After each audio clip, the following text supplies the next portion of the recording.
So here we are in yet another episode of Fours and Sixes. This is me, Gomesh, and in this episode, we will be going to take a look at the India Women's ODI World Cup squad, which was announced on Tuesday. As the tournament is going to be held in India from September 30 till November 2, and they've announced the squad for that, as well as the ODI series against Australia in the lead up to the tournament. And in this particular episode, we will take a look at the squad, how they have gone, was there any surprises, who missed out, and everything else you need to know. Well, the big news, of course, is that there is no surprises as far as the ODI World Cup squad is concerned. That batting order picks itself sort of.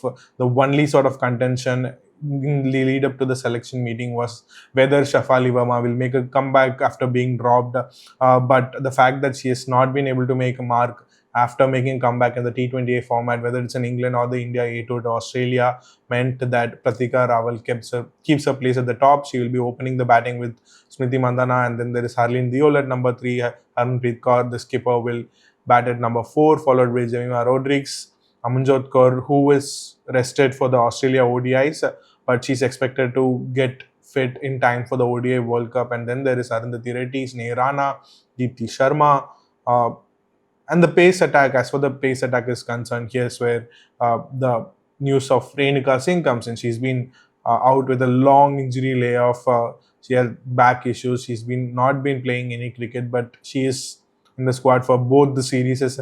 And then, of course, the new MP sensation Kranti Gaud, who took a 6 for in England as well. She has made the cut for the World Cup, and that is more or less the core of the team. As for the spin attack is concerned, again the Andhra spinner and Sri Charani has kept her place. Experienced left-arm spinner Radha Yadav has kept her place. So essentially, India are going in with 2 frontline off spinners and 2 left-arm spinners, and then of course the other part-timers they have, whether it's Pratika Rawal or Harmanpreet Kaur or Jemima Rodrigues. This is also a team long before the current men's team management took over and had the preference for all-rounders. This is also a team that has preferred batters who can bowl. Harmanpreet Kaur has always been a captain who has preferred batters who can bowl over frontline bowlers, especially pacers. But this is a team that's packed with all-rounders. It's sort of a very balanced, safe squad they've picked. But what will be interesting to see is whether they will be able to sustain the momentum throughout the tournament. This is a tournament that's played in a round-robin format. 8 teams play against each other once before the semi-finals and the finals. India did not make the semi-final stages of the previous tournament held in New Zealand in 2022. They made the final in 2017, but lost to England by 9 runs. And this is the first time they'll be playing a home ODI World Cup since 2013. Harmanpreet Kaur is probably the lone surviving member from that squad, and she will be looking to finally end the drought of Indian women's team not having won a global title. In the last 5 years, India have come close, and it's always been the barest of margins. They reached the final in 2020, but was thrashed by Australia at the MCG. They did not make the semi-final by very close margin again against South Africa after losing the last league game to South Africa in New Zealand. And then the 2023 ODI World Cup, where Harmanpreet Kaur's bat got stuck and lost to Australia in the semi-final, and Australia went on to win another World Cup again. Surprise. And it got worse last year when they faced an early exit. But this is probably the last chance for Harmanpreet Kaur to make it a point and prove a point and take the team all the way. And she has somehow always found her groove, found her best as a batter when it comes to ODI World Cup years. And India will need her to come to the fore, not just as a batter, but also as a captain. They'll need Smriti Mandhana, they'll need Harmanpreet Kaur, they'll need Jemima Rodrigues. These are the 3 players who form the core of the batting. But for India to do well, for India to go all the way, the other 2 players will be crucial, are Amanjot Kaur as well as Arundhati Reddy, the 2 seam bowling all-rounders who are very much capable with the bat. It'll be very important as to how they are used, whether they are used as Amanjot Kaur, if used as a batting all-rounder, could add significant value, whereas Arundhati will still come in the lower order. And then Richa Ghosh is the first choice keeper. Ayastika Bhatia is there as the backup keeper and opener. And again, this is a team that has all the ingredients, and all the potential to go all the way, but it's always been a matter of rising to the occasion when the moment comes with the women's team.